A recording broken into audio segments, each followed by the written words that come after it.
Okay, well, thank you for joining us. This is the third Clean Energy session at the Radically Rural Conference 2021. The theme of today's session is going to be young adult voices.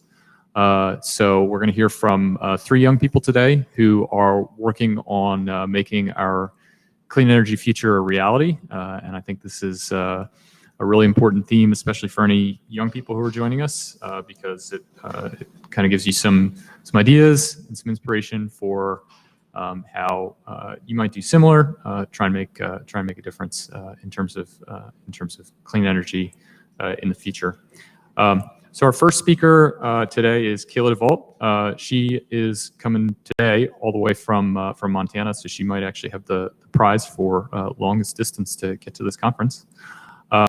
Kayla is an Anishinaabe Shawnee public health researcher, journalist, and certified engineer. She's been a board member with the National Peace Academy and the AISES Sequoia Fellow, a Sustain Us COP22 delegate, and a co-author of the EPA's first ever report on climate and youth inclusion through the National Environmental Justice Advisory Council Climate Change Youth Working Group. She grew up in rural coal towns and the reservation, where protecting the integrity of the environment was a priority, and yet extractive industry was one of the only means of employment. Kayla continues to work on public health and pandemic response issues in Indian country and providing free education about Indian policy and history through the Sovereign Stories videos and speaking engagements. So I'm going to turn it over to Kayla, and she's going to give you her story of all that she's been working on. Take it away. Hi, everybody. I'm glad to be here in New England. It's been a while since I've been here, and it's been a challenge trying to think of a story that would be relevant to a rural community that I haven't necessarily been a part of until I showed up yesterday. And especially when I work so much in Indian country and with indigenous rights. But I think because I've grown up rural and been in reservations, there are actually quite a lot of similarities. So I'm especially excited that I heard we have some youth listening in. And so I also would like to show some perspective on maybe if you're interested in this career, different ways you can go by sharing kind of how I got where I am now. So I was actually born in Pennsylvania and kind of, northern Appalachia, because my father was employed in the steel industry, and I'm a mix of both indigenous and non-indigenous backgrounds, and as well as different sort of cultural concepts of, what values we have. And my father's side of the family, for us, it was always about, we've just got to survive. We had a lot of family members that left the reservation to take jobs that traditionally would not have been part of the culture, including the forest industry, the logging industry, paper mill industry, and things like that were happening in the reservation where my family was from. So my dad's father actually went into the coal industry, and my dad worked in the steel industry. And he did that to try to make a living, to try to help me get into school and go and do something better and not have to have limited options. My mom's side of the family, on the other hand, was very traditional, very traditional medicine kind of person, and she grew herbs. She had these Time for Herbs group that she would bring people in from all over the world and the country and just kind of talk about the value of the environment. And she worked in watershed conservation. So I felt like growing up, I had 2 completely separate sides conflicting with each other. I was interested in the environment, but I was also interested in the industries that my dad was working in. And I felt like my parents were constantly in conflict with each other because my mom was all about environmental stewardship and doing volunteer activities and cleaning up streams, whereas my dad was the one polluting the streams. Where I grew up, you couldn't play in a lot of the creeks because they were actually orange because we had so much acid mine drainage. And a lot of that was connected to the industry my dad was in while my grandma was doing watershed conservation and cleanup. So I didn't really know where I belonged. But I decided to kind of combine both of those ideas. I went for environmental engineering, and I had no guidance I didn't know how to get into college, or I almost missed the deadline. I didn't realize you had to apply like a year before it started. And having the gas money to go visit the campuses was also really challenging.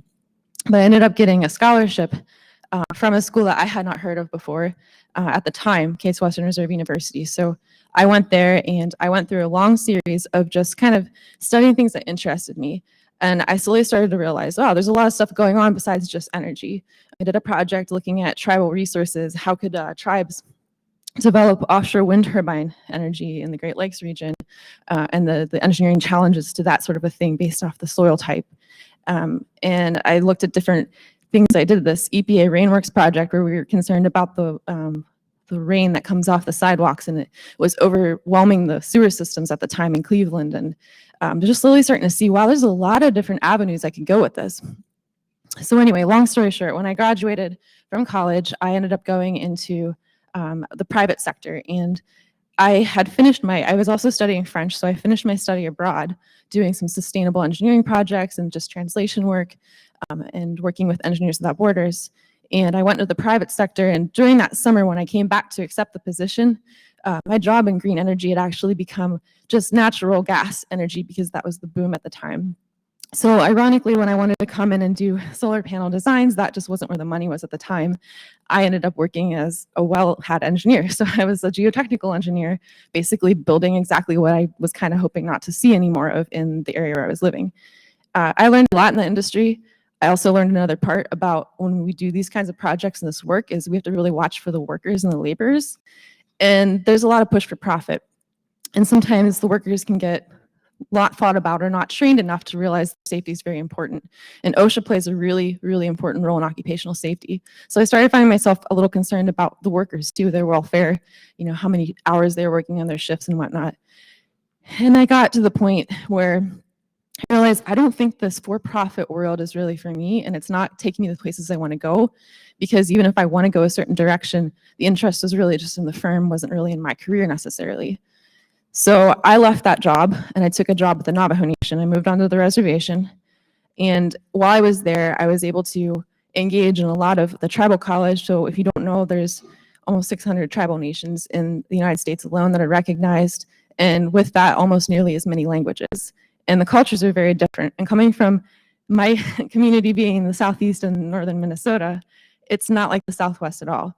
So I had to take classes at the tribal college to sort of realize I can't really work with people that, just being indigenous doesn't automatically mean they're going to accept you. I haven't lived with this community. I don't have trust with this community. So I took a lot of classes and I tried to engage in a lot of community things to sort of get that trust, that understanding, become a familiar face, and be able to do some projects. At the same time, I was still working with Engineers Without Borders and kind of having the same issue with that, where I felt like engineers are not necessarily taught how to do what we will, as you say, in public health, which is think about the community, meet people where they are, that kind of a thing. In a lot of projects, it's about getting the job done, but it's not about the relationships.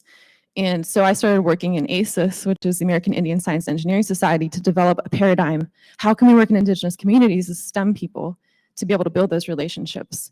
I had a similar issue in this job where safety was not of the essence, and I had a coworker that was tragically injured at one point, and I ended up realizing that tribal government, there wasn't really the place for me at the time either.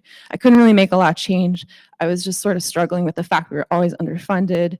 There was all this layers of red tape, as they said, with the government to government relationships that we had. So I left that and I went to school at ASU for a graduate program, actually initially a master's of mechanical engineering looking at solar panel design. But I had a project that turned from energy efficiency and sustainable housing, and it developed into American Indian Studies. So I transferred and I developed a thesis arguing for changing HUD policy, because I started to see how all this was connected, our infrastructure, energy. It doesn't have to be solar panels. Sometimes it's just designing things smart. And it doesn't have to be innovative, because a lot of these technologies have been here for thousands of years. If you ever go to the Pueblo Acoma in Sky City, New Mexico, they have an intelligently designed, cohesive city that to this day people still live in. And it uses the sun to be able to heat when it needs to be heated, not be heated when it doesn't need to be heated. And it's called a solar envelope. And I read some articles recently, engineers were writing that as if it was a novel concept when it's been sitting in our backyards for a very long time. So that was actually a turning point for me, where I started to shift away from looking at just engineering, and now I'm starting to go to public health. And I did a master's of public health, and I got commissioned as an officer. And I'm not here to speak on behalf of my job at all. I'm just here to speak as my individual self. But I work for the Public Health Service, as you know, pandemic recently. We've been really busy. And I started to see when engineers are like, why are you taking an MPH on top of a master's of American Indian Studies? I'm like, you know what? All these pieces are fitting together.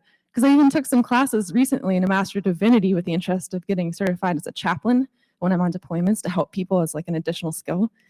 And I realized even there, the skills they're teaching me are the same skills that I thought EWB needed about working with people, meeting them where they are, getting that trust and that sort of a thing to produce change and to have good change. And I realized with the housing, that was an energy thing. It was a public health thing.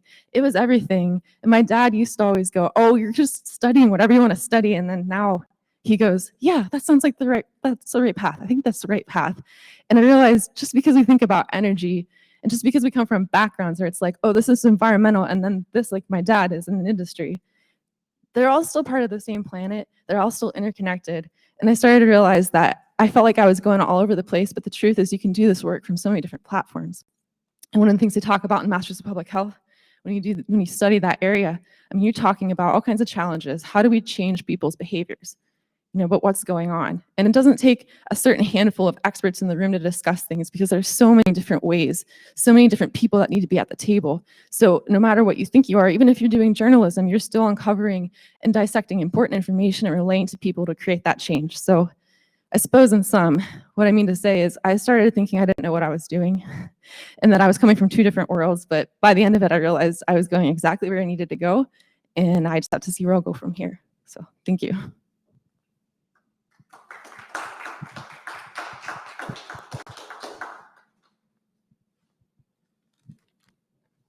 Thank you for sharing, Kayla. That was very enlightening and very interesting, and it brings up a lot of questions for me. But we're gonna try and save them to the end, and we'll hear everybody's story first, and then we'll circle back and ask a couple more questions in detail. So our next speaker today, joining us from right here in Keene, so as of recently a local, is Kristen Thompson, and she is studying international sustainable development and climate change at Antioch University, right down the road. And she also works for the Alliance for Youth Climate Leadership and Community Garden Connections. Her work focuses on engaging, collaborating with, and educating local community members around climate issues and growing food. And so, Kristen, take it away. Tell us your story, please. Hi, thank you. So last summer, I got a CSA share, which is a community-supported agriculture share, where you sort of get a box of food every week through the summer in exchange for investing in a farm, essentially. And it was my second year. My parents and I got this CSA share, and we were really excited about the strawberries. We always get strawberries towards the beginning of the season. We got an email from the farm saying that they actually wouldn't be able to give us strawberries this year because there'd been a late cold snap that had killed the strawberries. And so later that summer, I was working on a farm in upstate New York, and I was talking to them about the cold snap, and they said they'd experienced it there too, and that it was the latest cold snap they'd ever experienced in their time farming in that region. And according to the EPA, climate impacts in the Northeast are projected to lead to this more frequently with warmer springs, and then late cold snaps linked to weather variability that will increase due to climate change. And so today, I'm going to talk to you about the significance I find in studying food and climate issues and the relationship between those two. So what drove me to gardens first and then to farms was the building of relationships, direct relationships with soil and insects and plants and people, people with a wealth of knowledge about the more than human communities that we were caring for in the garden. And at the Glenrock Arboretum in my hometown in New Jersey, I first encountered these kinds of relationships. And I had the good fortune of working with Carol Tilke, who was a garden volunteer in Glenrock, and who had been an important local leader in various environmental issues in the town. And she had helped to found the Glenrock Environmental Commission and served on the first membership of the commission, and put me in touch with someone from the Environmental Commission there. And he was Mark McCulloch, and he was a really wonderful mentor because he would take in students, and instead of telling us what he wanted us to do for him, he would sort of give us the tools to take the lead on projects. So for instance, there was a project where we were interested in should we ban plastic bags in our town, and we wanted to get business input and see how that would impact businesses and how they would feel about that. So he put me in touch with someone who did survey development and taught me how to sort of develop a survey to ask questions and gave me feedback on it.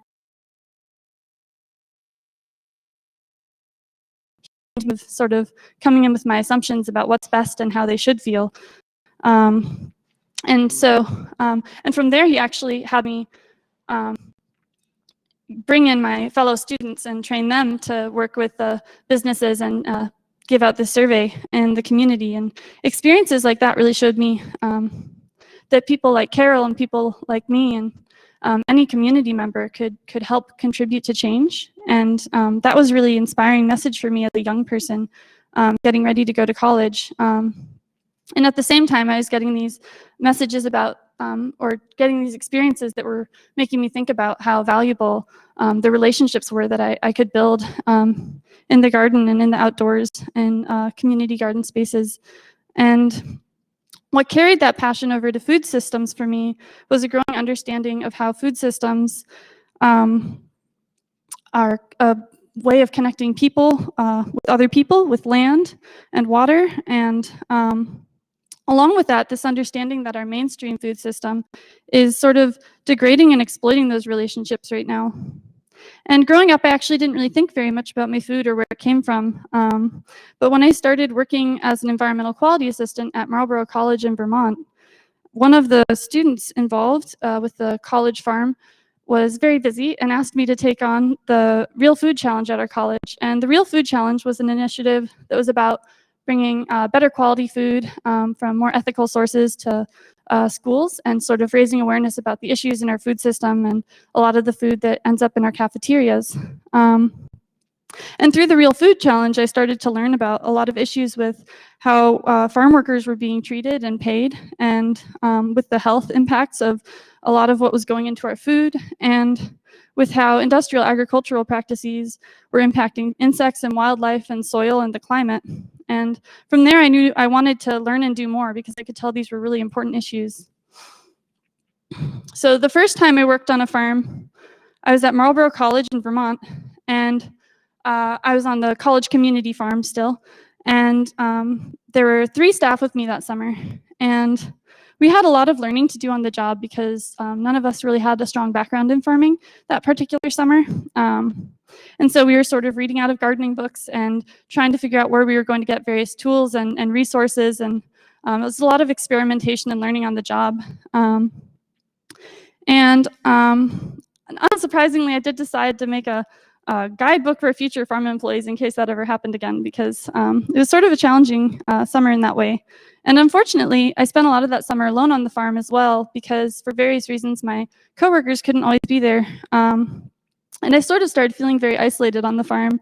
But I think what might have actually been the hardest thing about that summer was that we didn't have a clear purpose for what we were doing with the food, who it was going to, why we were growing it, and that lack of direction, along with the lack of relationships I had with people I was giving food to, with coworkers, and with any outside support for farming, sort of just left me feeling very isolated. And so I spent that summer investing in relationships with the plants. And I spent a lot of time learning about the plants and the way they interact with soil and insects and sunlight. And the next summer, I continued along that route, and I was working on my undergraduate thesis, and I planted a native edible perennial landscape and learned how the plants that I was planting could nurture the land and wildlife. And while I was working on that project, it was sort of a community scale landscape that was covering a not insignificant amount of the farm. And I discovered that I actually needed to invest in my relationships with community members again, because it was becoming clear that this project was too big for one person. And so while I'd been investing a lot of energy in plants and these events that made the planting go so much faster, and I could see that the community members were a lot more invested in this project because they had a stake in it. And I think that it was really for the better of the project, and I'm not sure if I would have been able to complete it or complete it as well if I hadn't had that support. So that was an important reminder of the importance of various types of relationships in farming and gardening. And Since then, I've had opportunities to work on other farms and in other contexts. And during my first summer in graduate school, I spent a month working on an educational permaculture farm in upstate New York. And the entire farm was designed around intentional relationships between plants, soil, water, farmers, and the people we were feeding. And we were thinking about just quite a breadth of relationships, which plants attract beneficial insects for which crops did well when planted after tomatoes, what would happen if we mulched a garden bed with comfrey, and how do we care for and nurture and build our soil, and what should be planted on which part of the property based on how wet it is, things like that. And as farmers and community members, we work together to care for the farm and cook our meals together and care for our living space together. And we also fed local community members with, we had a sliding scale fee for CSA shares. And the intention with how people, land, and water were being cared for in this space was the kind of thing that I really thought could help heal communities and our planet and our food system, and that we needed more of these kinds of intentional relationships in our food systems. And I've continued to think about relationships and more about human relationships in my time working here in Keene with Community Garden Connections and the Alliance for Youth Climate Leadership. Now when I roll out of bed every morning and I learn more about what's happening in the climate through school and through research that I'm doing, I'm really struck by how industrial big agri-food businesses are driving a quarter of emissions that are contributing to the climate crisis that's actually going to ultimately destroy their model of agriculture. And I'm struck by how our current food system degrades relationships between people, land, and wildlife, and how continual consolidation of agri-food businesses has hollowed out our rural communities, how farmers and workers throughout the food supply chain are exploited instead of celebrated for feeding us, and how in many cases, we don't have a relationship with the people that are providing us with food. And so the thing that sort of lights me on fire is that food can cultivate relationships, and food systems can be built on the foundations of community and diversity, and that we need to rebuild that vision of local resilience so that we can work to mend human impacts to each other and the climate, and have relationships and resources to support each other through the climate crisis. Thank you.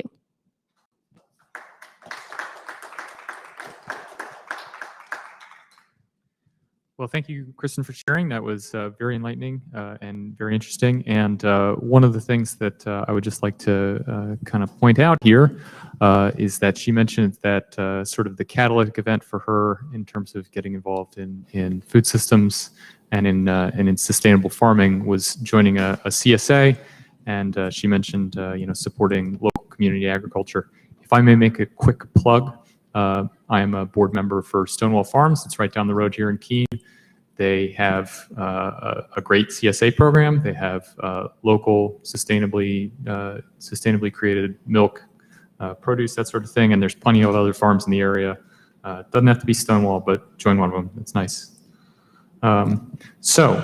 Next up is going to be Ania, and Ania is joining us remotely from Maine. There she is on the screen. Ania is a grassroots climate action organizer for Sierra Club Maine. In her position, she works closely with Sierra Club climate action teams to support their goals and further their efforts. And she also works to engage and support youth in climate justice initiatives and to further the diversity, equity, and inclusion goals of the chapter. Ania recently graduated from the College of the Atlantic, where she majored in human ecology with a focus in environmental policy and climate justice. She's been extensively involved in climate justice activism in the state of Maine as a founding member of the youth-led coalition Maine Youth for Climate Justice and board member of Maine Climate Action Now, grassroots organizations pushing for just and equitable climate policy and supporting youth work in this area. Ania also serves as the youth representative to the Maine Climate Council, where she's working with her fellow representatives to write a new climate action plan for Maine. And she spends her free time hiking in Acadia National Park and working in her garden, which sounds lovely. So, Ania, please take it away. Thanks so much, Joe. And I appreciate the plug for CSAs. I'm actually going to pick mine up this afternoon here in Bar Harbor, Maine, which is always an exciting part of my week. And yeah, just want to give a huge shout out and thank you to my co-presenters, Kayla and Kristen, and also to Mary Ewell and all of the organizers of the Radically Rural Conference. I'm really grateful to be able to be presenting to you virtually today, as I wouldn't have been able to come in person. And it's just been such a joy to be able to attend virtually and to be able to listen to my co-presenters and some other sessions this week. I really wish I could be there in person, but again, I'm grateful for this opportunity to present virtually. I also just want to say that I'm just grateful for my co-presenters and this theme of like taking time and intention to learn where you best fit in the climate movement, and recognizing that the lines are blurred between all the different types of climate activism there are. And I think my story kind of plays to that as well. I live in Bar Harbor, Maine now, which is near Acadia National Park, for those of you who are familiar with the state, which is a rural part of the state, but I grew up in a suburban area outside of Portland. And I've experienced climate activism at an array of levels. I've also attended some COP conferences like Kayla, and I've worked on some national campaigns, some state campaigns in Maine with the Maine Climate Council. But really the most rewarding work and the work where I felt like I've had the most impact has been at the local level where I live in Bar Harbor. And to go like back a little bit in my activism journey, I started getting interested and involved in climate work in high school. I was a part of my high school's recycling and energy team. And I was interested in climate science. But I really didn't kind of understand the intersectionality piece of climate change and how it was related to many more things than just recycling or eating less meat. And I also really didn't feel like I had a voice in the climate movement. I was a really quiet kid in high school, really like unsure of my knowledge. And this is kind of a theme that played on throughout high school and for part of college too.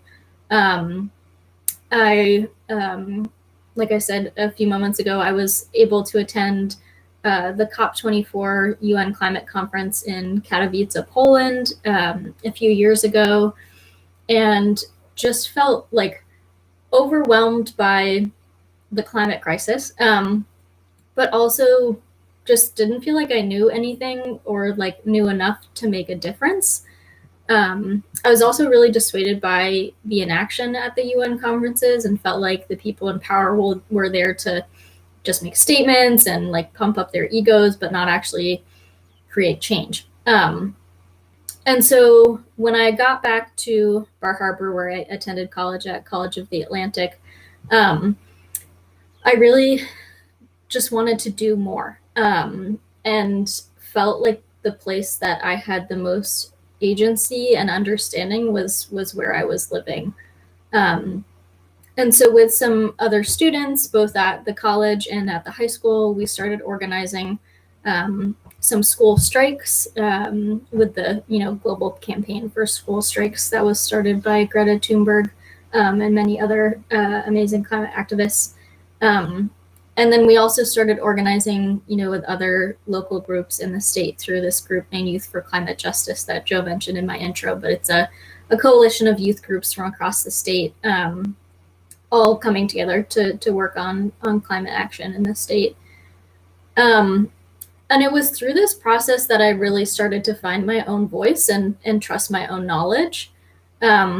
And this is also when we started organizing in Bar Harbor on a climate emergency declaration campaign. And so basically this campaign was led by a group of students, both high school and college students. And we were advocating for our town government to pass a climate emergency declaration that would basically be a statement by the town that we are in a climate emergency, and also, have some teeth and set up a climate emergency task force and set climate goals for the town. And so we worked really hard on stakeholder processes with the climate emergency declaration campaign. We talked to local business owners, to the schools, to community leaders, and really tried to create something that met the needs of the town specifically, and met the needs of our most vulnerable populations within the town. And it was through this kind of community outreach and support that we were ultimately able to be successful. We ended up having individual meetings with all our town council members before the decision meeting, and were able to answer any questions that they had, and ultimately convince them to pass the declaration. And ultimately it passed, which was really exciting. And we set up the Climate Emergency Task Force, which this year is coming out with a climate plan for the town of Bar Harbor. And so that in itself was a success, but also something that also felt like a success for both me personally and for the other youth that were working on this, is that it kind of like jump-started our activism and interest to another level. Two of the students that were involved in the campaign are now at the University of Maine studying climate science. One student is on the task force advocating every day for what we think we need in the climate action plan. Another student ended up taking a gap year in between high school and college and working on a documentary about young fishermen in Maine and how they see climate change impacting their work. And so it was just such an exciting time and process, both for the town, but also for all of these individuals that really were able to find their voice.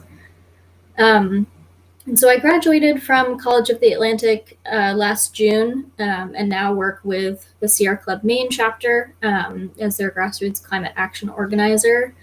And through our work and research there, we found that that rural communities in Maine are some of the most extremely vulnerable communities in our state when it comes to climate change. They lead the nation in use of home heating oil, with over 60% of homes using home heating oil as their primary heat source. We have the highest low-income energy burden, with a median of 19% of their yearly income being spent on energy. We also have a huge lack of access to broadband, healthy and local food, and reliable year-round work opportunities. And the state of Maine does have a climate action plan that helps to address some of these issues, but it also really risks leaving rural communities behind in many of its strategies, since there's just more population and more climate action already happening in more urban parts of the state, and so it's sometimes hard and overwhelming to get that action kickstarted in rural areas. And so to build off of that too, rural Maine communities face these threats in part because the environmental movement in Maine has historically served southern and coastal Maine, where most of the wealth and population is.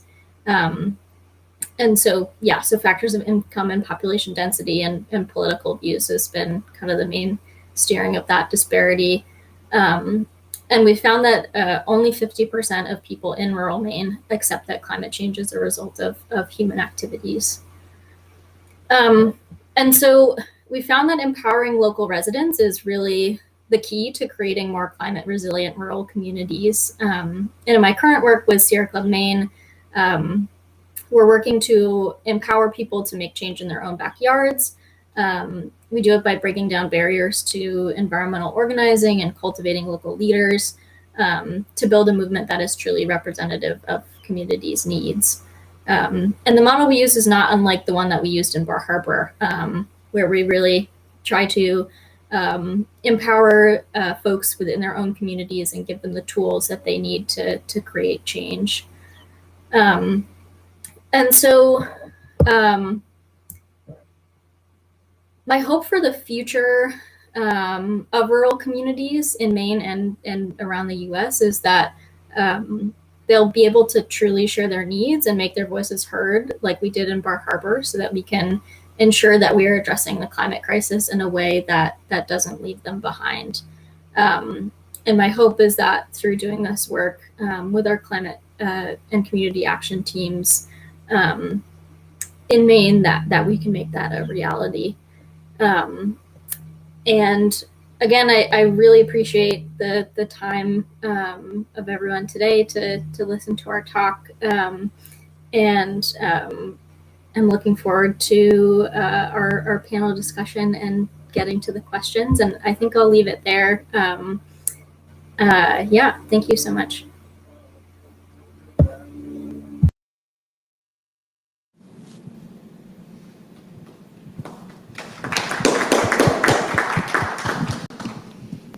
Well, thank you, Ania. That was very interesting, and appreciate you sharing that. So we've heard from three, fairly different speakers today, all sharing their stories, and there's kind of a lot to unpack there. So I think at this point we'll open it up for Q&A, and maybe while everybody is taking a minute to think about a question that they might like to ask, I'll pose one. So a big theme that I heard in everybody's presentation today was intersectionality in one way or another. The interaction between clean energy goals and things like health and spirituality and local political issues, all of these kind of things that go along with it. So in keeping with kind of the theme of today's session of young adult career choices and things that young adults can do, I'd pose this to each of our speakers. What would you, if you were going to suggest one thing for young people to kind of take up as their challenge, and realizing that not every young person is going to be installing solar panels, what do you think is the area that would make the most difference from sort of that intersectionality standpoint of things that support clean energy goals without directly being clean energy, and maybe in the interest of preserving the number of, reducing the number of times that we have to switch back and forth between screens? Maybe Ania, you could take this one first. We'll do it in reverse order. Sure, thank you so much.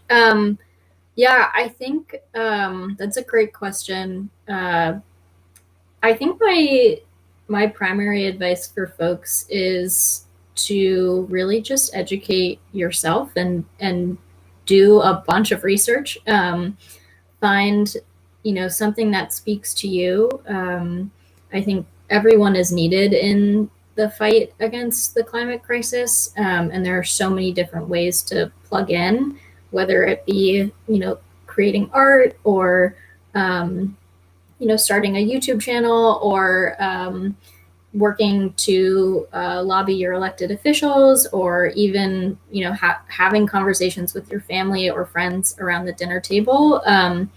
There are so many places to start, but I think a huge part of that is making sure your information and background is coming from the right place. I think as someone that went through the public school system in Maine, and I don't know how it is in other states or New Hampshire or other states around the country, but we really didn't have access to climate change education in the public school system. And a lot of the education had to come from, my own self-selection of college majors and things like that. And so, it's a big ask with all the work that we put upon students these days, but really taking some time to, learn about climate science, to learn about initiatives happening in your own community, and learning about what real solutions look like, I think is such a vital first step. I'll leave it at that. Okay, thank you. Kristen, would you like to tackle that one as well? Yeah, sure. So I think that, there are definitely a lot of different ways that people can contribute, and that we really need people contributing in a lot of different ways, because the solutions or improvements to our situation aren't singular. But I would say that definitely I agree that educating yourself and learning what you can and really delving into what you're reading from and where it's coming from can be really valuable. I would also say that that I would second that it's important to understand the problems and also to learn about solutions and what people are already doing, and just to sort of gain a broader context. I've really appreciated that during my education to sort of really contextualize and learn that there are a lot of different ways to contribute to climate solutions, and those ways can be in your personal life or in activism or in your career, and that there's not one trajectory or one best way to contribute. That there are a lot of wonderful ways and important ways that we need to all work together.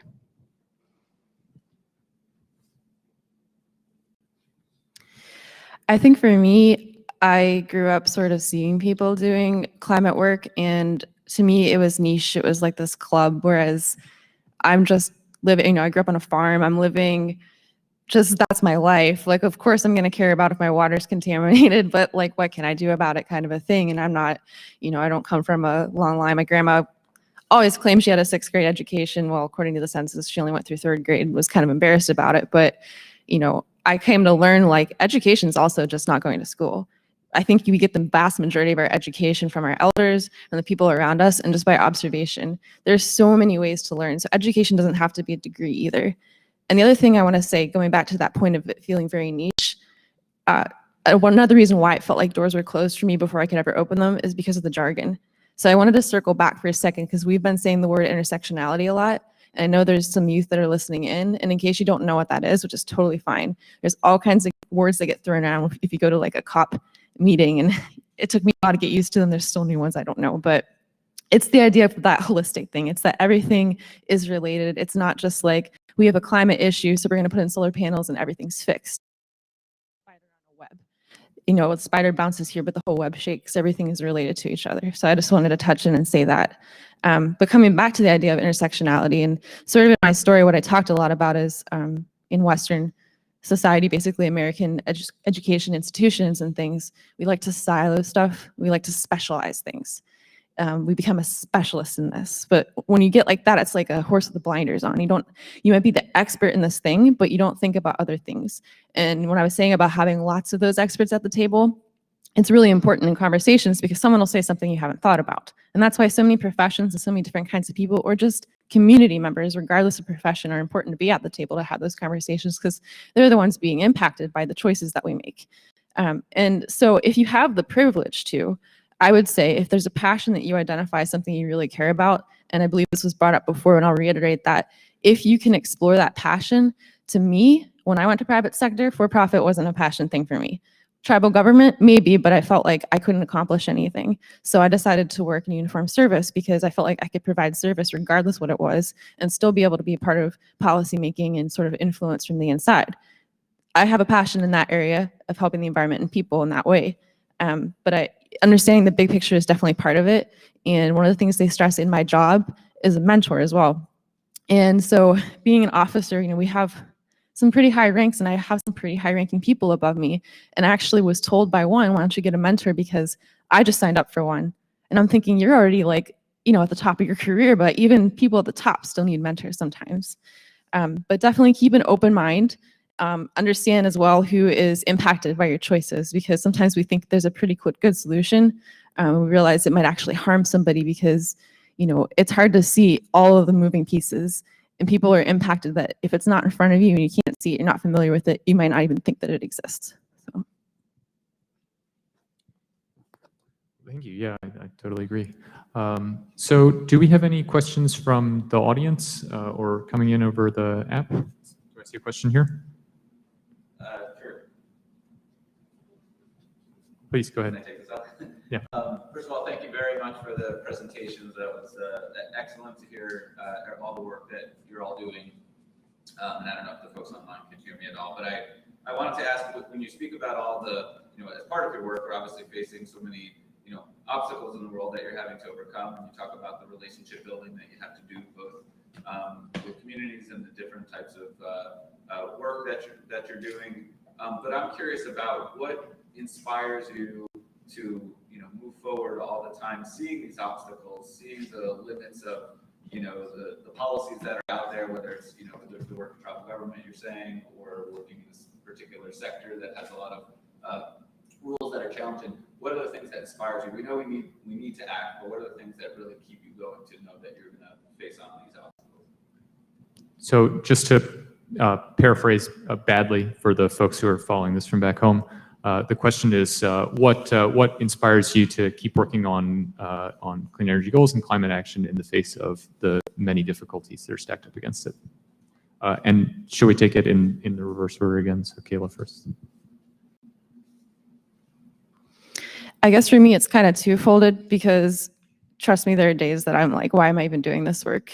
I feel like I'm just, you know, using so much of my own energy to try to make changes for things that people have been trying to make changes in for a long time.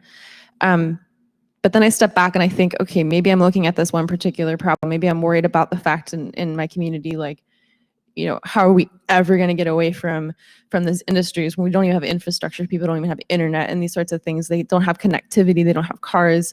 It's really hard to mobilize people in those situations, and it can be difficult.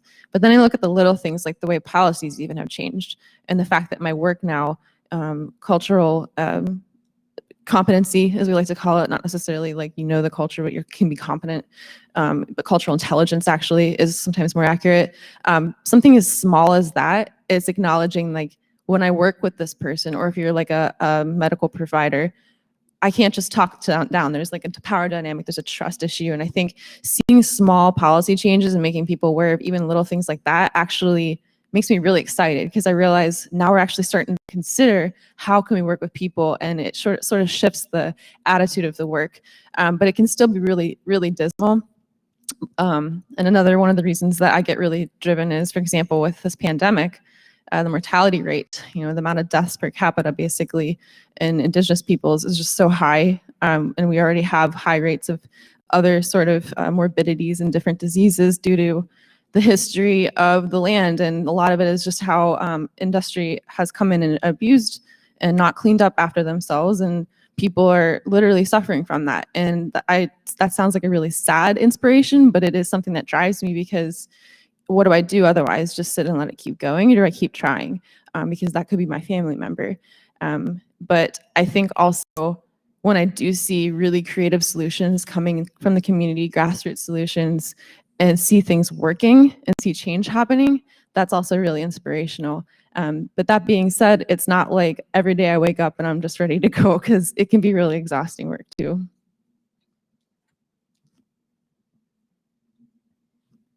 Yeah, I would definitely second a lot of that. I found that when I am learning about what's happening in the world and not learning about what people are doing about it, or getting involved with what people are doing about it, I sometimes actually feel worse.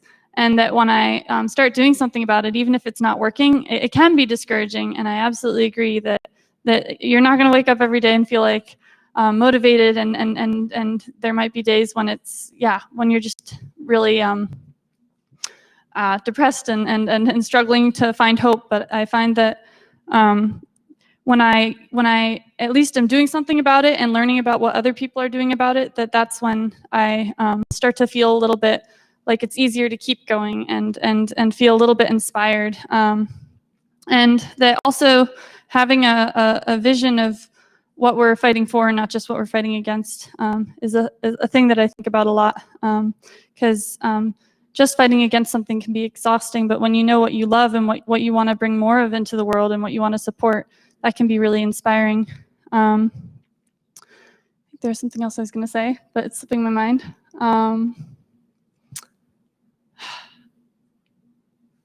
I think I'm going to pass it off to Ania because I'm slipping my We mind. can come back to you if you recall later.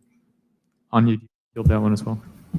Sure. Yeah, I'm happy to pass it back to you if you remember what you wanted to say. I get this. I mean, I'm sure my co-panelists also get this question a lot, but I feel like I get this question like every panel I do, and I think for good reason. And I think the question to me really like boils down to like, how do you grieve? Because I think for me, there's so much grief in this work, whether it be, grieving the, false notion that our politicians and our, the adults in our lives are leaving us a world that is good. I think that's been really hard for me to reckon with, like, as a young person growing up amidst the climate crisis, that my future is uncertain. There's also like the immense grief of people across the world already dying from the climate crisis and its effects, the grief of communities changing, of, the insane power imbalances that the fossil fuel industry has on our political system. And I don't know, there's so much heaviness and grief in this work. And I think for me, I had a professor once tell me that it was important to be able to balance hope and despair. And that's something that's really like stuck with me through my work. And I think it is really important because I think, like others have said, you don't automatically like wake up ready to go with this work, and it's not always enjoyable. And it's often very depressing. But there's also, a lot of hope in this work. And I think, solving the climate crisis also means solving so many other things. Kayla mentioned that term of intersectionality. Solving the climate crisis for me also means solving so many social issues, so many issues around racial justice, housing justice, all of these other issues that we have in our world today. And I think that brings me a lot of hope. Working with young people and students who are so passionate about this work and who are really like able to find themselves and their passions through this work is something that brings me hope.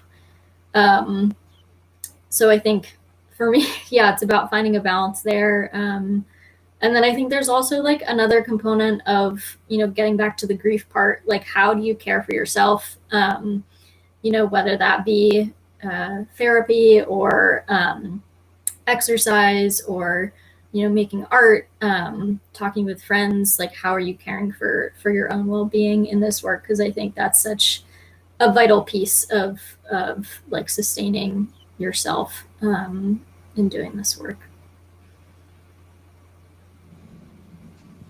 It's a great answer. Thank you, and thank you for the question as well. It's a great way to get us started. If you don't mind, may I ask one more follow-up question related to that before we proceed to the next question? Because sure, I'm just slightly worried that some of the high schools have a time limit, Mm-hmm. and so their class is going to end. And one of the questions is coming from a class. Let's- so that's my only concern. Let's field the question from the high school student then. It just says, what organizations do you recommend a high school student get involved with? Okay, so to repeat that for those who are listening back home, a student who's following online has asked what organizations would the panelists recommend that they get involved with to try and make a difference. Ania, would you like to field this one first? We'll go in reverse order. Sure. Yeah. I mean, it definitely varies state to state. There are, some national student organizations like Sustain Us or the Sunrise Movement, groups like that are you could plug into. But I think really like doing research in your own state to see if there are student organizations already existing is a great place to start.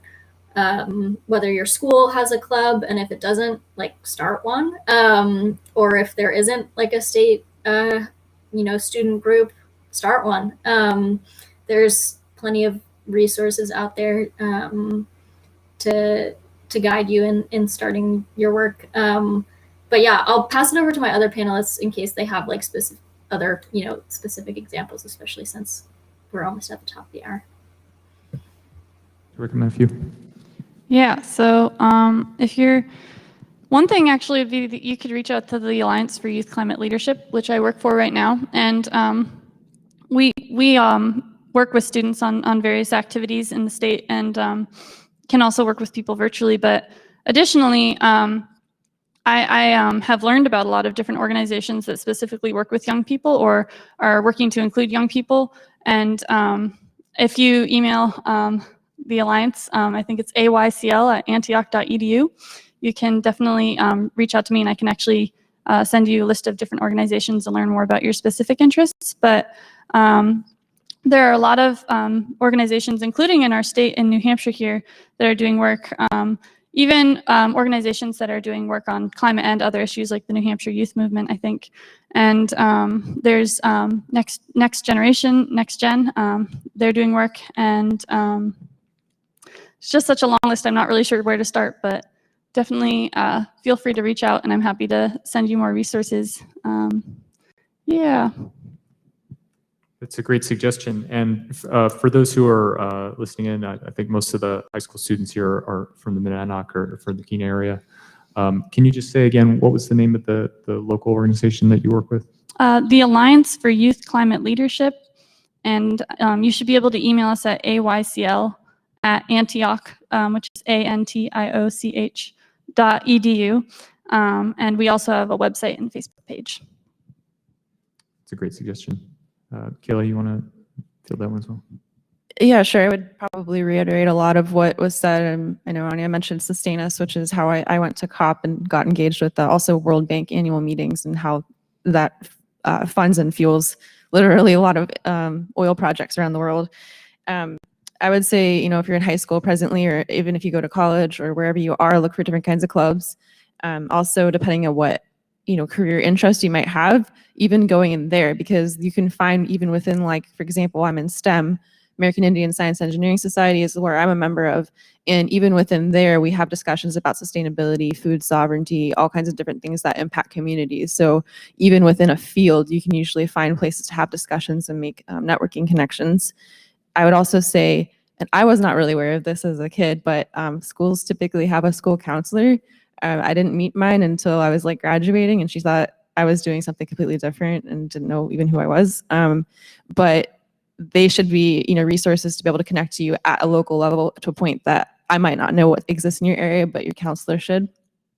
Volunteering is also another way just to be engaged with the community, or possibly, assisting in like scout clubs and taking scouts places and getting them engaged as well, because it's not just about what can you do, but how can you pass on that knowledge. And then finally, I would say also, when you get old enough, at least, start voting, get engaged in your town halls or different meetings, start meeting people, make yourself known, be present and engaged, and like doors might open from that when people start to see you care and you show up and you're a part of that conversation. That's a great answer, thanks. Did we have another question coming in over the, well, we have a question from someone in the back. I'm just going to bring over the microphone so that everybody can hear.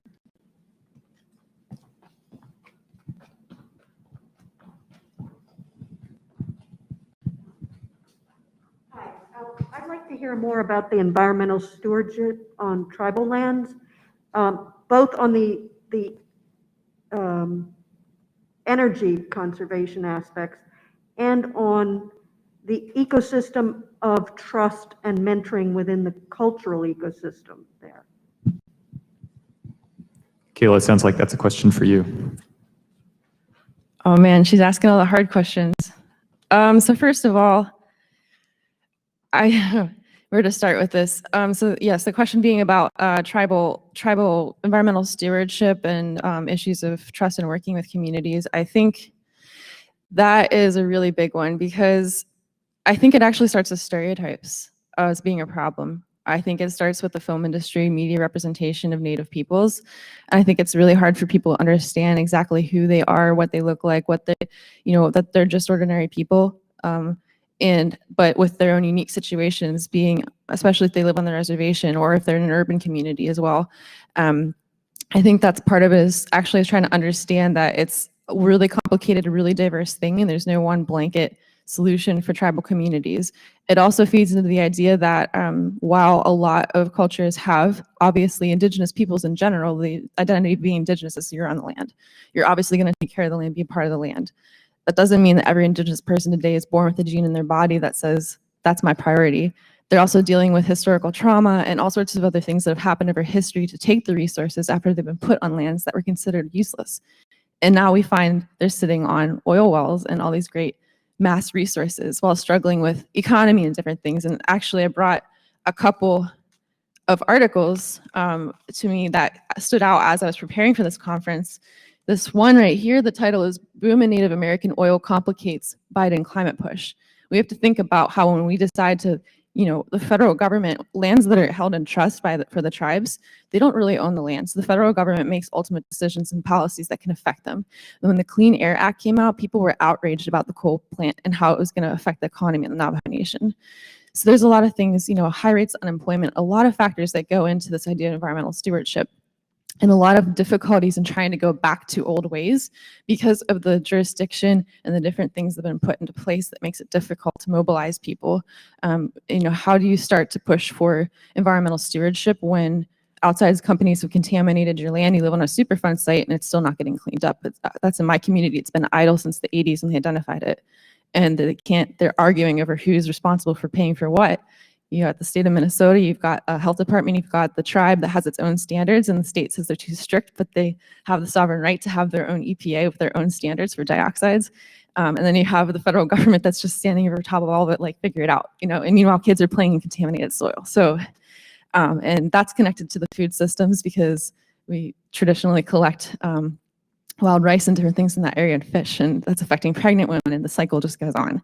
So that's a really complicated thing, but as I said, there's also the reality that tribes are using this resource to pull themselves out of poverty. And then the other one that I have here is about Chaco Canyon and the Pueblo Acoma.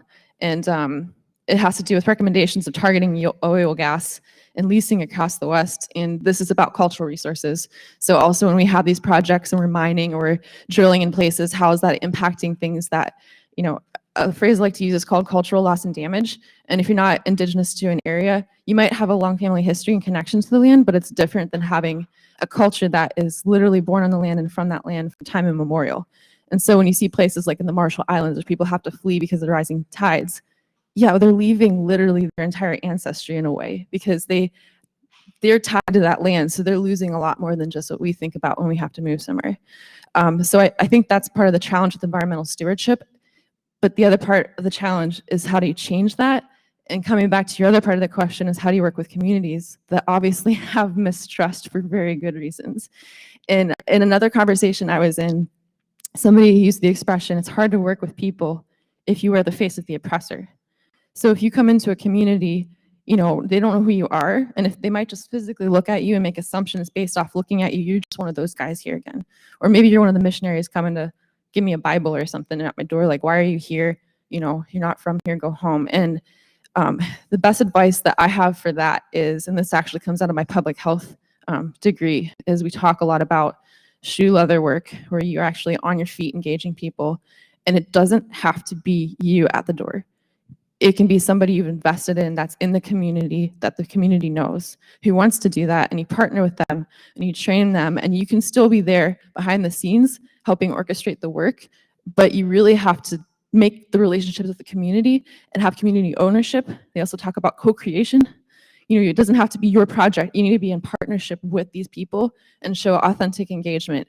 And I think that could be challenging. I mean, out west, obviously, we have a lot more reservations. Most of them are west of the Mississippi. And obviously there are communities here as well, but just I think the process of colonization and how it all happened, everybody has their own unique situations and a lot of different traumas they have in their stories. So I would just definitely say focusing on that idea of co-creation, keeping a voice at the table, and also just listening. And listening, even if you ever go to a talking circle, people like to talk a lot. You just kind of have to sit there and take it all in, because that's like a trusted way to sort of just hear everybody's griefs and work through it. That's the best advice I could think of. That's a great answer. Thanks. Do we have any other questions from the audience? Go ahead here, gentleman in the front. I believe the first question you asked, and you know, we're only going to be able to take one in turn, but the first question you asked was, to paraphrase, something along the lines of, can you give us in a sentence the thing that you are working on most? And I think that's a great opportunity for everybody to just give a quick plug for the organizations that they're working with that they feel most strongly about. So would everybody like to give a one sentence, just here's the thing that I'm most excited about working about, and here's why you should care about it. Ania, you want to take that first? Sure. Yeah, I mentioned this in my talk as well, but the thing that I'm most passionate about right now is working with local teams all over the state of Maine to figure out their climate goals for their communities.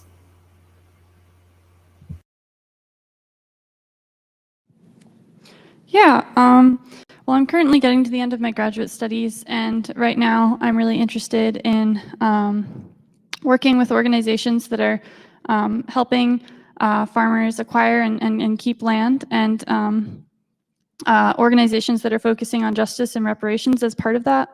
And so that's something I'm especially interested in going forward.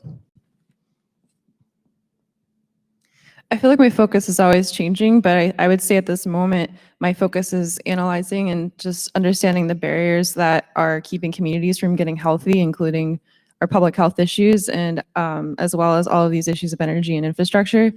And I think that, you know, as an engineer, I've had to learn there's really unique ways that I can help with that. Just something as simple as installing HVAC that doesn't spread airborne diseases inside of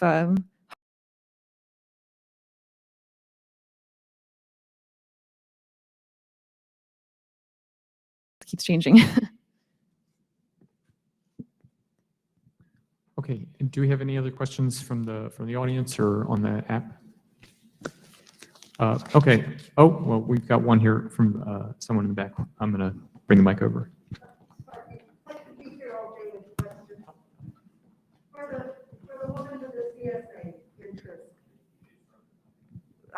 With the CSAs and your interest in local agriculture, what have you found, if at all, working with 4-H clubs or the USDA, since 4-H is under USDA?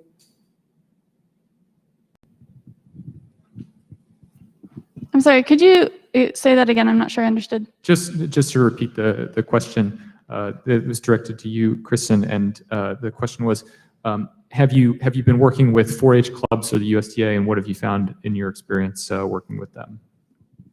Well, at this time, I'm still in my studies. I've worked mostly with local farms and nonprofits, and haven't worked as much with the government at this point, but maybe in the future. Your farmers don't talk about USDA? I've worked on farms. I'm not currently working with farmers. I'm actually working with community gardens a lot in my current job. Yeah. And they don't deal with any of the USDA or ranges or anything? that hasn't come up in my work recently, I'm sorry. For any of the young folks who are listening at home, if you do want to get involved with local agriculture, there are a variety of ways to do it, and I'll give another quick plug for Stonewall Farms. They run a variety of educational programs. There's good ways for you to get involved. I don't know about Keene because I don't actually live in Keene, but there's also a Grange organization in Walpole, which is my hometown, and you can get involved there as well. Those are great opportunities. Cheshire Conservation District does a lot of programming. Another suggestion for Cheshire Conservation District as well. It's a great suggestion. Any other questions from the audience? We've got two here. I'm going to bring the mic over 1 second.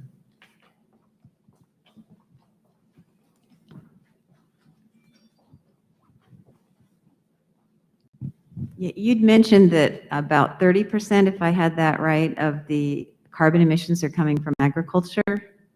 I may have that statistic wrong, but it's still impressive.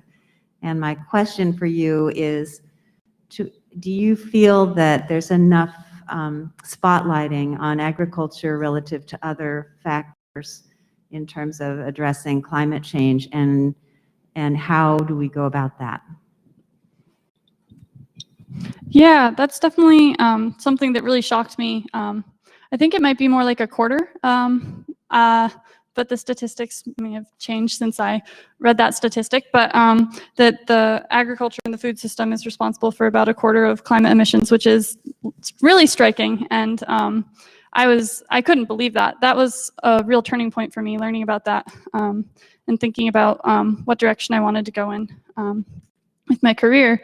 And I agree that I think that there is not enough emphasis on the work we need to do in our food systems, and how much our current food system is modeled in a way that is exacerbating the climate crisis. So yeah, I do think that there's a lot more attention that needs to be done there. I will say that I've heard more people talking about agriculture in relation to climate issues in recent years. And I'll also highlight that when we think about the climate impacts of agriculture, we need to be conscious of the reasons for why those trends are in place, and the sort of the large corporations and firms that are sort of driving a lot of that, and be conscious of, though we do need to change how we do agriculture and various other aspects of our food system, we need to be really careful about having a lens for how to make that transition just, and make sure that we're hearing farmers and farm workers and their voices, and how we make those transitions. Go ahead, please. Yeah, I actually think it's interesting because agriculture definitely is, and not just, I'm not talking just indigenous communities, but the whole world. But to start there, I mean, traditional foods is like a big focus lately, trying to get back to that, because when I lived in the Navajo Nation, it's the size of West Virginia, and there's 13 grocery stores, and it's hard pressed to find, they put all of the Spam out in the front. You got to go look for the vegetables, and people have a lot of contaminated soil, so they don't really want to grow their own food. So there's actually, when they had the flooding, or the Colorado River, when they had that contamination a few years ago, people would not buy the watermelons anymore. It just horrified them. And so I think, especially when we start focusing on agriculture and healthy and local and stuff, we're also working on solving like our obesity issues and other really big healthcare costs that we have, just because of simple system things that we could fix. But circling back into, the methane emissions from all of our cattle industry and everything that contributes to the atmosphere. Also, fertilizers is a big problem. And when I went to COP26 in Marrakesh, Morocco, I visited this town on the coast called Esfi. And actually what's interesting is a similar phenomenon could happen in Keene. I was reading this morning, that there's a possibility of an inversion in this area. And there, in the winter and the nights, people burning all the wood causes a lot of particulate matter that's really bad for you. Well, there's been inversions that happen in SV from the factories or in the sea, and it's spilling all the pollutants in the ocean, and people literally have dropped dead on the streets because of the inversion. And that happened once in Pittsburgh in the 40s too. And another thing with the fertilizers, I did study abroad in the Bahamas. I worked at the Grace Research Center studying coral reefs and parrotfish populations and how they're interconnected. And we learned, there's a stream of fertilizer that's coming down out of the Mississippi. Some guy with a pig farm, a cornfield, whatever, the fertilizers are rushing off. We're losing all of our topsoil. It's causing algal blooms. The algal blooms help to kill the coral that are already suffering because they can't absorb enough of the nutrients from the air that they need to be able to grow themselves, calcium carbonate. So, and the last part I wanted to point out was food waste. That's such a huge thing. And we have this fear of selling ugly produce. And I've seen some work in Phoenix where you can get, when I was living there, you can get it really cheap because they're trying to salvage it from the farms because, I mean, there's people starving on one side of the city and piles of rotting food on the other. It's really depressing. Ania, would you like to take that one as well? And if I may just add on to the lady's question a little bit as well. In some of the outreach that you've done in Maine, which I think is probably has some more agriculture and especially more aquaculture than New Hampshire does, and probably at a larger scale, what kind of attitudes have you seen from people whose livelihood depend on that? Yeah, that's a really good question. On climate change. Oh, sorry, I missed the last part. What kinds of attitudes have you seen from people whose livelihoods depend on it about the impact of their own work? Yeah, thanks. Yeah, that's a really good question. And I'll admit I don't do a ton of work with agriculture specifically, so I don't think I'll speak too much to that. But you know, certainly in Maine, food insecurity is a huge issue. We have really high rates of food insecurity, especially among children in the state of Maine. And I mean, the conversations vary, especially with farmers and fisher people whose livelihoods, you know, rely on those industries. And I think there's a lot of pushback from different industries on climate solutions. There's a big fight right now in Maine with offshore wind and the lobster industry, and trying to negotiate, you know, how those two things can be in harmony. And I think, you know, at the end of the day, it all comes back to this idea of like community organizing and community support, and really putting the stakeholders that are affected first in the conversations. I think also, you know, in a state where, you know, climate science isn't automatically accepted, we've had a lot of success in, you know, having conversations based on like what people love. I think, you know, everyone has something that they love in this world, whether it be their children or their job or, you know, the food at the grocery store.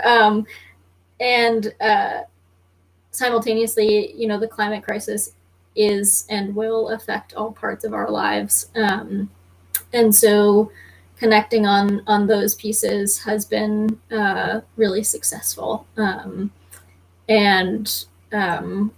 Yeah, I can't tell you how some of those conversations are going to end up, you know, the lobster industry or with, you know, big dairy farms in the state that have been family owned for generations and are now being asked to change. But I think my hope is that by continuing, you know, stakeholder engagement and putting community members first in the changes and really, you know, emphasizing what we call a just transition. So transitioning to a cleaner future without harming communities, you know, that rely on, you know, the fossil fuel industry or industries that are causing climate change. I think that's a big part. Yeah, that's a great question, and it's a difficult question. It's tough to know where to start, although I for sure would come down on the side of being more sympathetic to the plight of people who are lobster fishers than, for example, somebody whose view off of Martha's Vineyard is not going to look as nice. One definite way that you can start is by getting involved in local regenerative agriculture. It's certainly never going to hurt in that regard. So there was another question from the gentleman in the back, and I'm going to bring the mic over.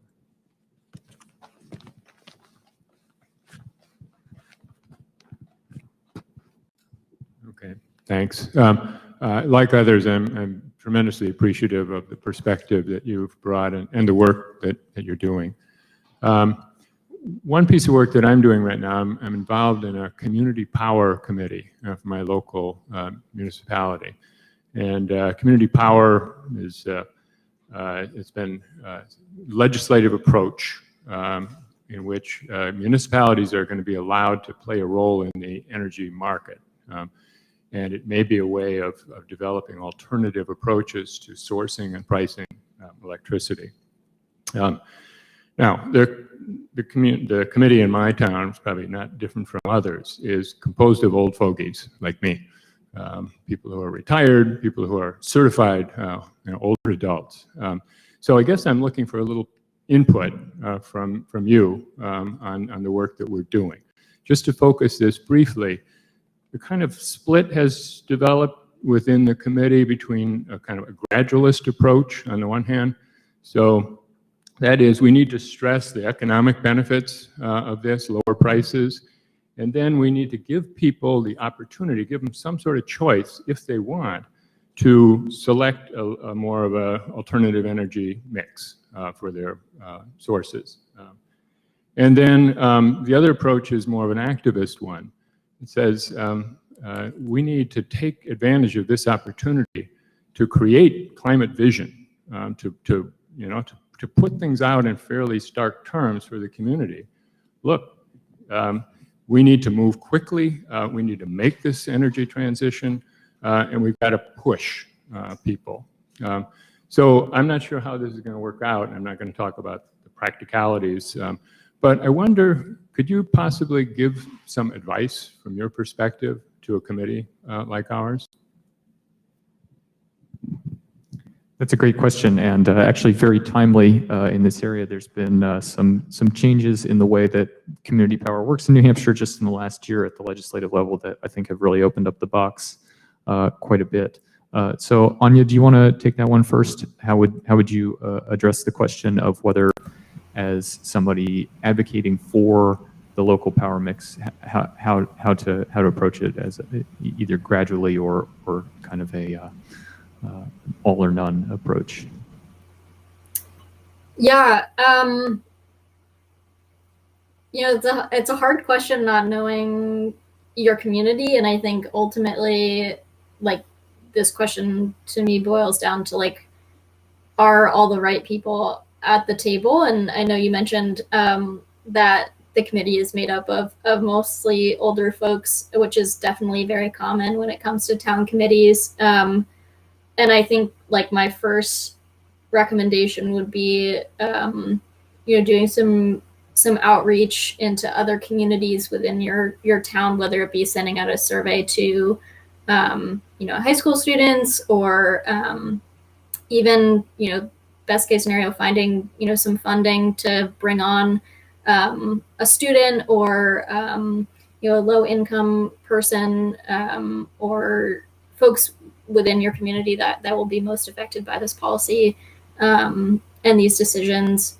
I think might be a good first step to ultimately deciding what's best for your community. I think, like, ultimately, as an activist, coming from an activist perspective, I'm definitely more of the, go bold park. But again, that doesn't always work for every community, and sometimes the best and ultimately fastest way to create change is by going slow. So that's my non-answer answer. It's a good non-answer. Kristen, would you like to take that one? Yeah, I was actually having similar thoughts. I think from what I've learned, when you're trying to make municipal change and make sure that it's something that's going to work for the whole community, that stakeholder engagement can be really important. And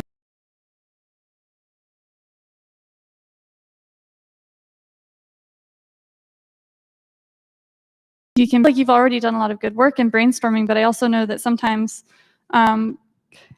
taking the time to ask the community what they're looking for and help them build a solution together can really generate something that's it's a lot of work, but it can generate something that is gonna really make sense for the whole community and have more support in the end. So that might be something interesting to look into, would be participatory action research. So for me, I think when it comes to asking people to make changes or to make active choices, it's hard to get people to take action sometimes. And I know there's talk about, can you provide incentives for things and what can that be? I think a big barrier too for people is just understanding why it matters. I think it's important to give out information that's written to the demographic. So if you're in different communities that's diverse, that might mean pamphlets that are written at a certain reading level in a certain language, things like that. Making people realize, like, I'm not talking down to you, I'm your community member and I want to share what I know and I want you to make the right choice for you and I care about you, kind of an attitude. I think why it's hard for people to understand why it matters is because it's really easy to walk home, flip on the lights and not think about anything else.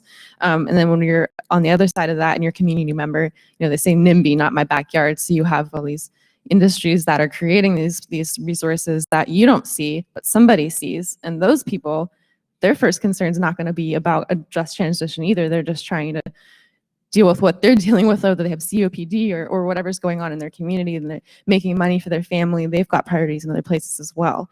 So it's hard to see the big picture.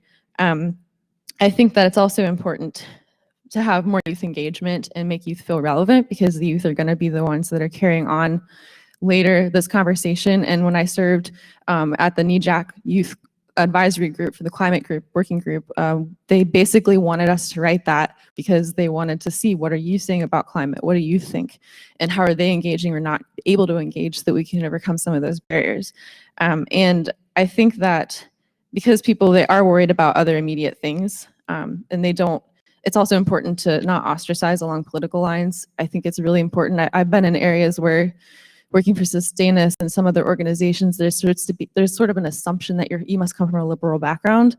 I actually come from a Republican background, and I personally don't even think about party lines anymore because, anyway, that's a whole other conversation. But when you find something that works or something that doesn't work, it's also so important to share your findings with others so that they don't have to redo all of the work you did just to come to the same findings.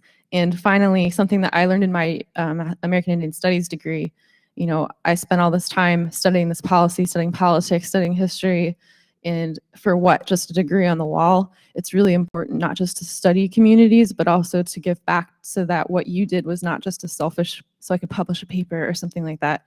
And I've used that lately to try to think in creative ways of, okay, I had the privilege to do this, or I was able to, come to this conference right now, so what can I do to give back somehow?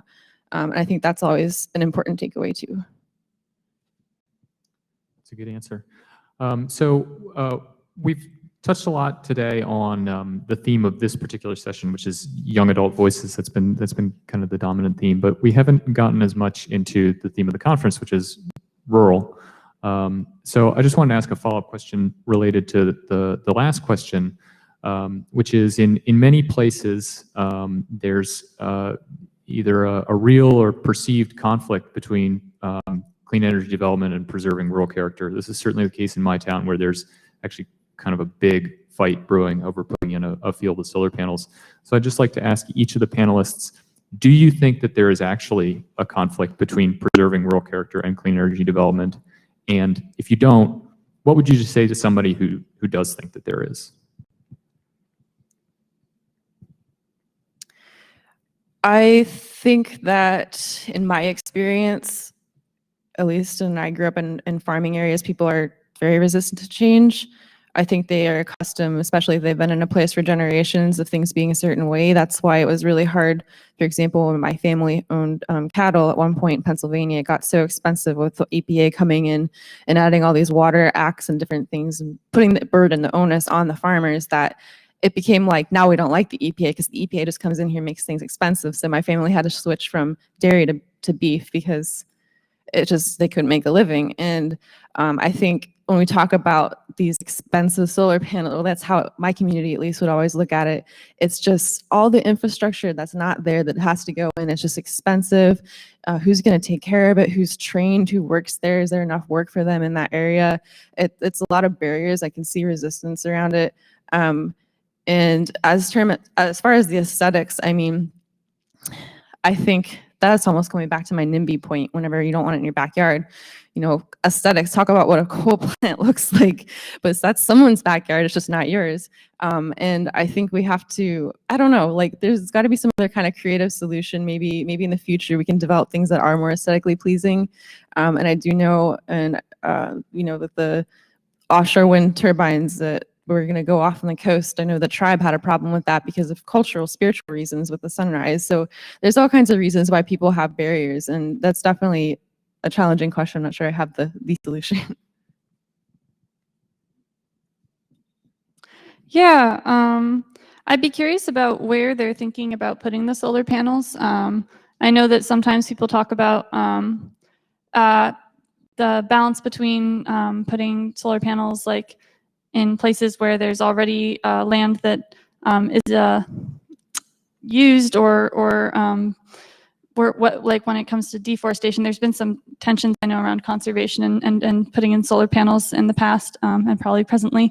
So definitely finding, I'm curious about this situation, but finding a location that it's not like you're negatively impacting an ecological community that's already there. Yeah, I guess that's my first thought. I'm also thinking about, there's the question of having rooftop solar versus having a solar field. And I know in rural communities, it can make a lot more sense to have a solar field because people don't always have the opportunity to put them on their roofs for various reasons, and especially renters. But those are just my initial thoughts. No clear answers necessarily. It sounds like a pretty complex issue. That's a good answer. And Ania, would you like to fill that one as well? Sure. Yeah. Yeah. This is something that we come up against quite a lot in Maine. And yeah, I mean, to Kayla's point about aesthetics, I think, yeah, it's just a complicated conversation. You know, there's on one hand the like, why does it matter? Like, yes, coal plants are ugly, like, and it's just not in your backyard. And then, you know, also, you know, in Maine and other places around the country too, like there's this such strong connection to the land and to the aesthetics of Maine. And I think there's a lot of fear around that changing. I mean, I think there has to be, you know, a cultural reckoning there to figure out how either we can make things more aesthetically pleasing, how we can, you know, get over some of that fear of change with just how our landscape looks. Because if we want to continue, you know, living high energy lives, we need to put the energy somewhere. And turns out that like in Maine, offshore wind is the place where we'll get the most energy for the price tag. So, you know, there's definitely, I think, just ongoing thoughtful conversations that need to happen. And I think, you know, a lot of values and practices there about, you know, not assuming malintent, not assuming that, I don't know, just being able to have thoughtful and respectful conversations, I think is a big part of that. And then in terms of siting, I think that's, you know, a whole other conversation. I think, you know, in rural communities, there definitely is a fear there in Maine about projects coming in, and that fear is justified in a lot of places. I think some solutions that we've found helpful are, you know, looking into models where community members can become shareholders in the project so that they actually have opportunity to profit from the project, and that, you know, they'll be able to be a more active part of the project. It's not just like some out-of-state company coming in and putting in solar panels and then leaving them there. there's definitely, opportunity there. Yeah, I mean, I think a lot of it too in Maine, where we do have such high energy costs, we've had success with just having conversations with people about how it can impact and help their lives by not having, such a high price tag on their electricity. We have some of the highest electricity costs and the worst rated utilities in Maine, and so that's definitely a motivating factor for people. Yeah, I think I'll leave it at that. Okay, thank you. Any other questions from the audience or coming in from the folks at home? Did you say 5 minutes? Okay, so I just, as kind of a last topic, I'd like to circle back to kind of where we started the panel discussion today, which was, what inspires you to keep working, and the answers that I heard from a lot of people, from basically all the panelists, were, often touched on the themes of the scale of the problem, which is big, and how bad some of the potential outcomes could be if nothing were done. So that's a good way to stay motivated. I think it's a lot of what motivates people in other fields as well. Certainly things like medicine. But just to expand on that a little bit, that can be a real challenge as well. In fact, I mean, it is a challenge. That's what it is. So I'd like each of the panelists to just talk briefly about what are the main barriers and challenges to doing meaningful work in this area, and how you've tried to address them. And Kayla, you want to go first?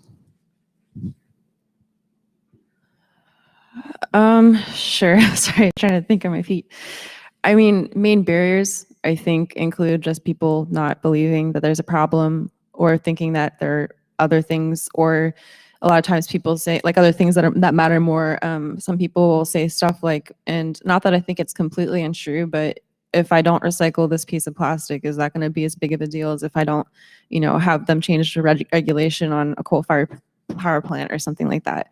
And it is true that industry is largely responsible for a lot of the outputs, not necessarily the individual. And I sometimes resist the idea that we should feel that personally conflicted. But then that circles back to getting people educated and engaged. And I think that's a big challenge.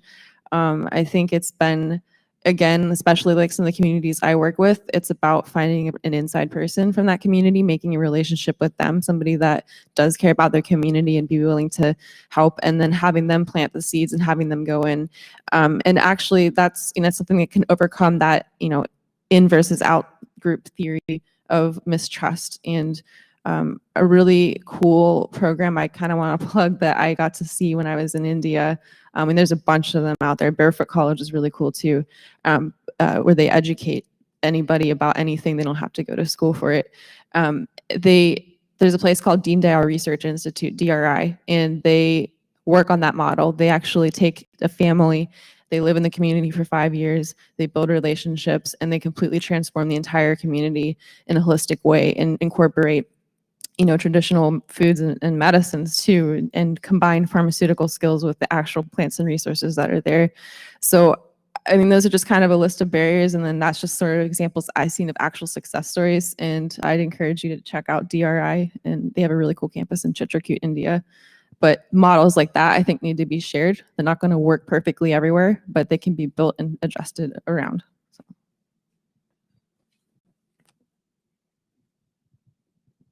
Sorry, so you're asking about what are the main barriers we've seen and ways to sort of work around those? Yeah, to your experiences specifically, and to the work that you're trying to do.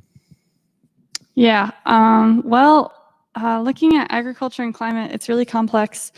As you're pointing out, a lot of it is ultimately based on industry and policy, and a lot of that policy is driven by industry.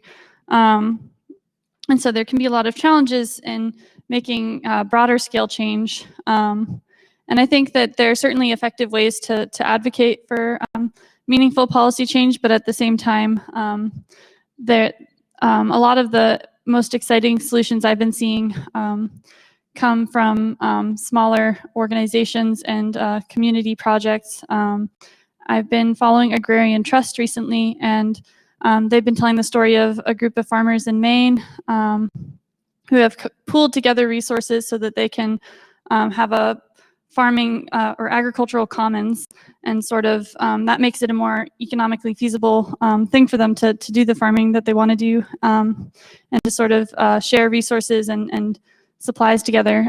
So I think a lot of the times the solutions that impress me the most are these ones where communities and stakeholders are all brought together into the process, which I think is not too dissimilar from what you're pointing out, that's where some of the most exciting change happens.